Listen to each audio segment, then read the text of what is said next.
ஞானானந்தமயம் தேவம் நிர்மலஸ்படிகாகிருதியும் ஆதாரம் சர்வ வித்யானாம் ஹயக்ரீவம் பாஸ்மகே. நேயர்கள் அனைவருக்கும் அஸ்ட்ரோ கேஎஸ் ஐயங்காரின் பணிவான நமஸ்காரங்கள். குரு அதிசாரம் மற்றும் வக்ரகதி பலன்கள். அதாவது முதல்ல பார்த்தாலேனால் குரு என்பவர் யார் அப்படின்றத பார்க்கலாம்.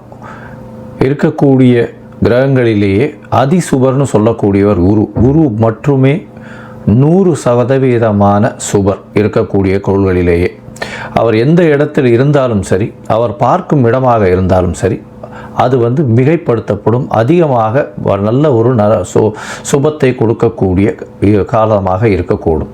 அதனால தான் குரு அப்படின்னு சொல்ல உடனேவே எல்லாவற்றிற்கும் ஏற்றமான கிரகம் அப்படின்னு சொல்லக்கூடியது. குருவை பற்றி சொல்லுமே. ஆனால் குரு அப்படின்னு சொல்லும் பொழுது குருவிற்கு தன்னுடைய வீடுன்னு சொல்லக்கூடியது தனுசு மற்றும் மீனம். அதாவது காலபுருஷ தத்துவத்தின் 9, 12 2 ராசிகளையும் குருவினுடைய வீடாக சொல்கிறோம். தனுசு 9ஆம் வீடு அப்படின்றது பாக்கியம், தந்தை, இதை குறிக்கக்கூடியது. உங்களுக்கு கிடைக்கக்கூடிய அதிர்ஷ்டங்கள், பண வரவுகள், இது எல்லாத்தையும் குறிக்கக்கூடியது. அதை தவிர வெளிநாடு பிரயாணம், வெளிநாட்டில் உங்களுடைய அதாவது இம்போர்ட் எக்ஸ்போர்ட் பிஸ்னஸ், அந்நிய செலாவணி, முதலீடுகள், அதை தவிர உங்களுடைய சுகமான தூக்கங்கள். 12ஆம் இடம்ன்றது அயனசயன போகஸ்தானம்னு சொல்லக்கூடிய அந்த மீன ராசியில் அவர் குருவினுடைய ஆட்சி வீடாக இருக்கு.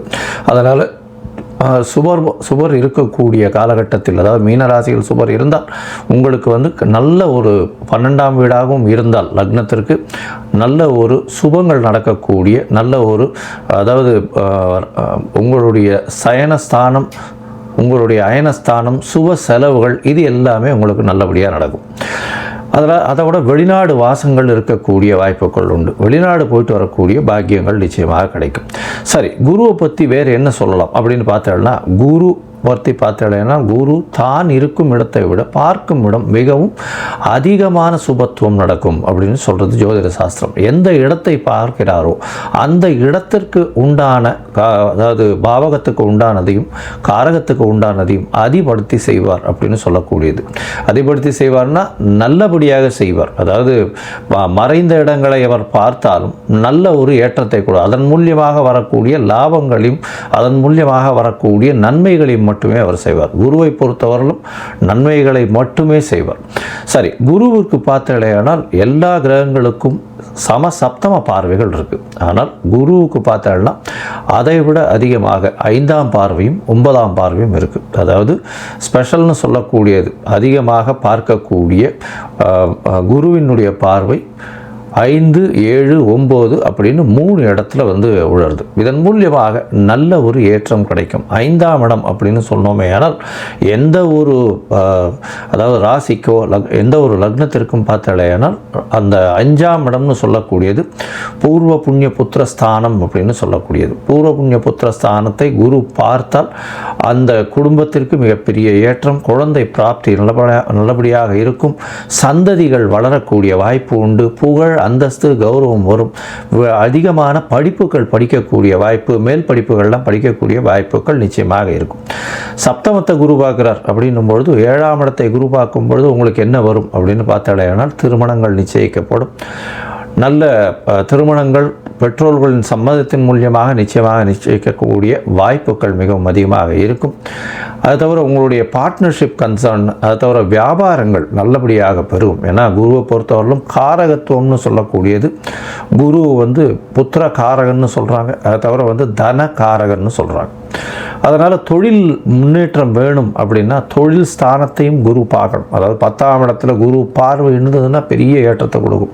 அது தவிர 7ஆம் இடத்துல குரு இருந்து 7ஆம் இடத்தை பார்த்தாலோ, அது 7ஆம் இடத்தில் இருந்தாலோ கண்டிப்பாக உங்களுக்கு, அதாவது கூட்டு தொழிலில் ஒரு பெரிய வெற்றியை கொடுக்கக்கூடிய காலகட்டமாக அமையும். சரி, இந்த குருவுக்கு 9ஆம் பார்வை என்ன செய்யும்? குருவுக்கு 9ஆம் பார்வையின் மூலியமாக பார்த்தோம்னா வெளிநாடு போய் படிக்கக்கூடிய யோகம், வெளிநாட்டிலிருந்து அதீதமாக பணம் சம்பாதிக்கக்கூடிய யோகம், இதெல்லாம் வரக்கூடிய வாய்ப்புகள் மிகமாக உண்டு.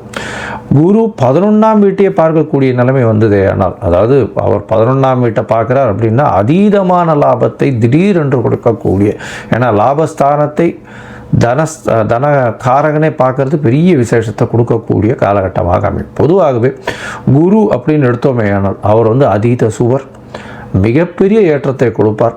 அவர் வந்து நல்ல, அதாவது ராசியிலேயோ லக்னத்திலேயோ ராசியிலேயோ இருந்தாரே ஆனால் நேர்மையான வழிகள் மூலியமாக சம்பாத்தியத்தை பெறுப்பார்.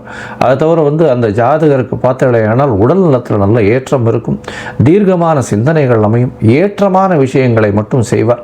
அவர் போனாலே வந்து அவருக்கு பெரிய மரியாதையும் இது இருக்கக்கூடிய வாய்ப்புகள் நிச்சயமாக இருக்கும். சரி, இந்த குரு ஒவ்வொரு ராசிக்கும் என்னென்ன பலன்களை கொடுக்க போகிறார்? இப்போ அதிசாரம்னா என்ன அப்படின்னு பார்த்தீங்கன்னா, அதிகமாக சாரம் என்றால் அதாவது வேகமாக செல்லக்கூடியது என்று அர்த்தம்.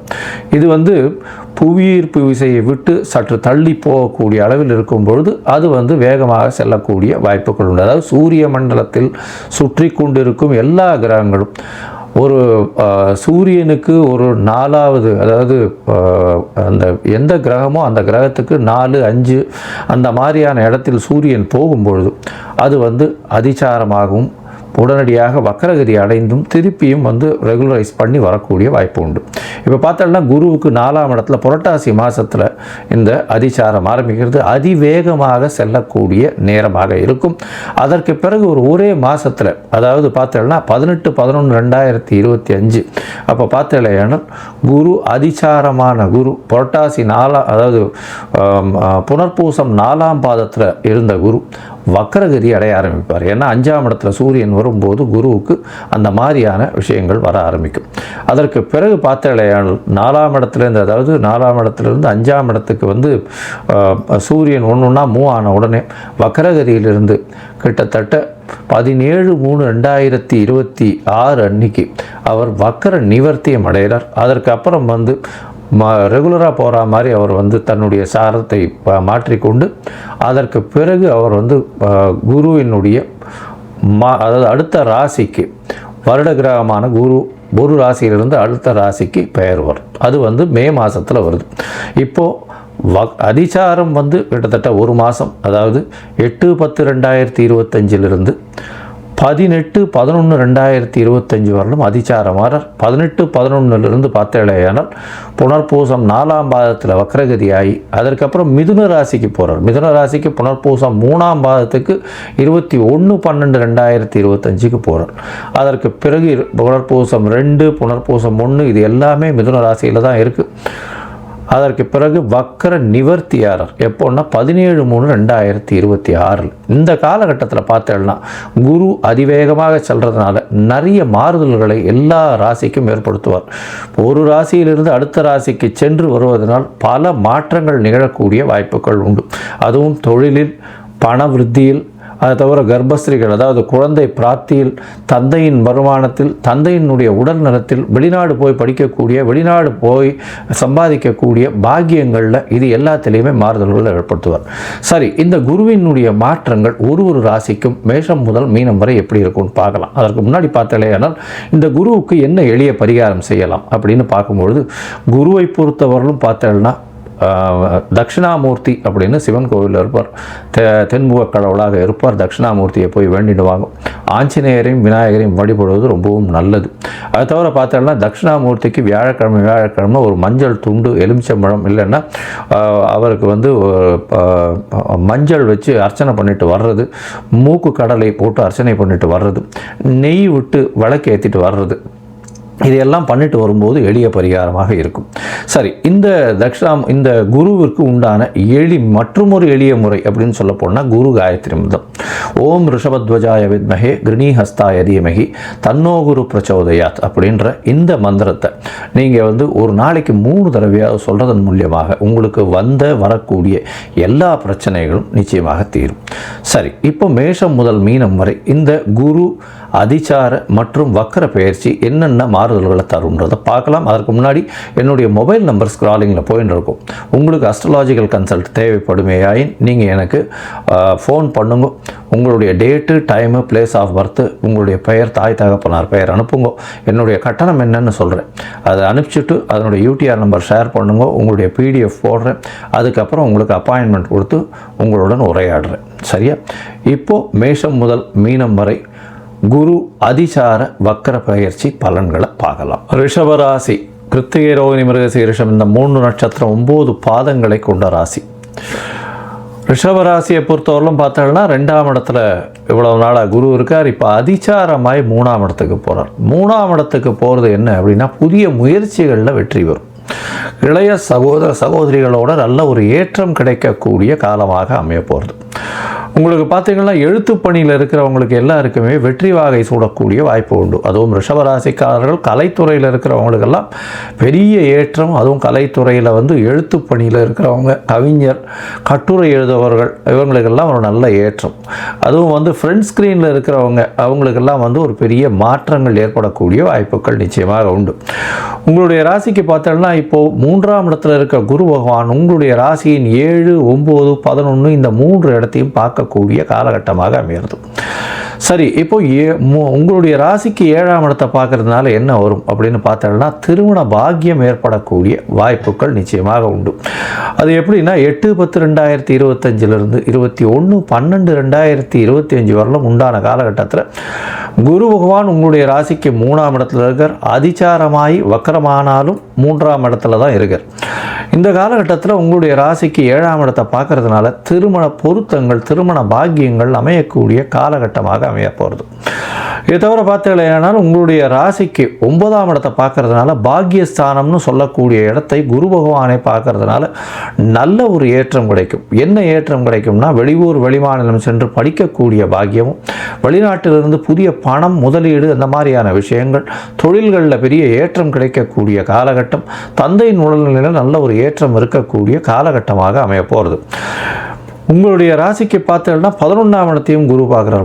குரு முதல் 2 மாதம், அதாவது 8/10 21/12 வரலும் பார்த்தீங்கன்னா உங்களுடைய ராசிக்கு 11ஆம் இடத்தையும் பார்க்குறார். 11ஆம் இடத்தை பார்க்குறது அதீதமான நன்மை பெறும். ஏன்னா அவரோட வீட்டையே பார்க்குறார். உச்சம் பெற்ற குரு அவருடைய வீட்டையே பார்க்குறது பெரிய விசேஷத்தை கொடுக்கும்.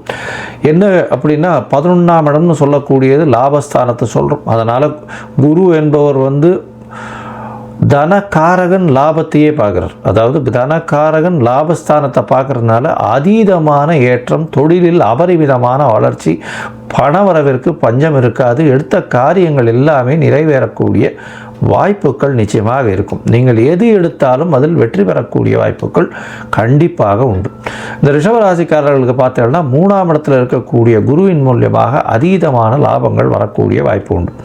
சரி, 21/12/2025 மேலே பார்த்தீங்கன்னா குரு வக்கரகதி அடைந்து மறுபடியும் 2ஆம் இடத்துக்கே வர்றார். வக்கரகதி அடைந்து 2ஆம் இடத்துக்கு வர்றதுனா பார்த்தோம்னா பேச்சில் கொஞ்சம் ஜாகிரதையாக இருக்கிறது நல்லது. இருப்பினும் குரு 2ஆம் இடத்துல இருக்கிறது ரொம்பவும் விசேஷம். உங்களுடைய ராசிக்கு 8ஆம் இடத்தை பார்க்கறதுனால வெளிநாடு, வெளியூர், வெளிமாநிலம் செல்லக்கூடிய வாய்ப்புகள் நிச்சயமாக இருக்கும். அதாவது 21/12 17/3/2026 வரலும் உண்டான காலகட்டத்தில் பார்த்தோம்னால் 8ஆம் இடத்தை வக்கர குரு பார்க்கறது பெரிய விசேஷத்தை கொடுக்கும். உங்களுடைய ராசிக்கு 10ஆம் இடத்தையும் குரு பார்க்குறார். அதாவது வக்கரம் பெற்ற குரு பார்க்குறார். பெரிய மாற்றங்கள் ஏற்படக்கூடிய வாய்ப்புகள் நிச்சயமாக இருக்கும். ஏன்னா சனி பகவானும் 10ஆம் இடத்துல இருக்கார். இந்த காலகட்டத்தில் பார்க்கும்பொழுது உங்களுடைய ராசிக்கு 12ஆம் இடத்துல இருக்கிறதுனால அதீதமான நல்ல சயனம், அதாவது சயன போகஸ்தானம்னு சொல்லக்கூடியது, அயன சயன போகஸ்தானம்னு சொல்லக்கூடியது 12ஆம் இடம்.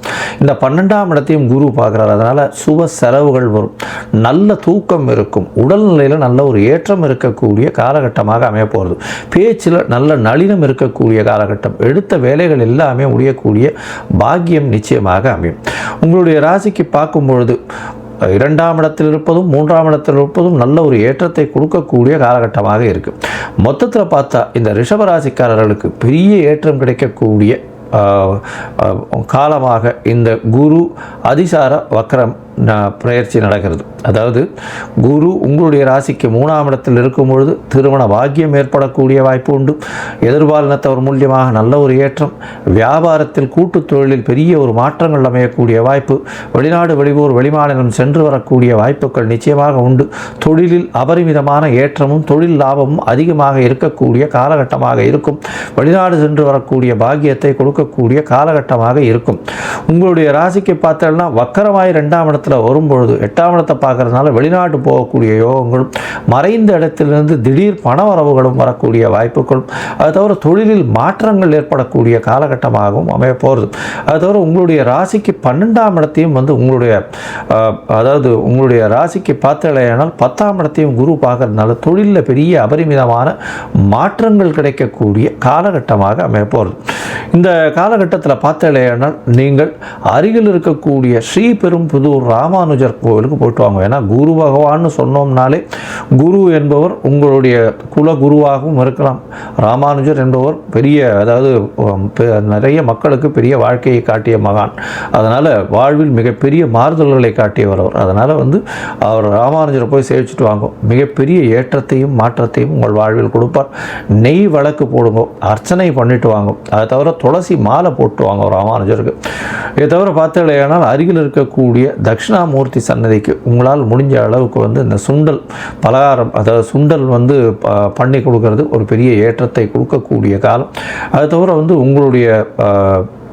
உங்களுடைய ராசிக்கு பார்த்தோம்னா அருகில் இருக்கக்கூடிய இந்த பாடசாலைகளில் படிக்கக்கூடிய குழந்தைகளுக்கு உங்களால் முடிஞ்ச பாட புஸ்தகமோ இல்லைன்னா எழுத்து பேனா பென்சில் இல்லைன்னா நோட் புஸ்தகம் அந்த மாதிரியான விஷயங்கள் வாங்கி கொடுக்கறதும், அருகில் இருக்கக்கூடிய கோவிலில் தேங்காய், அதை தவிர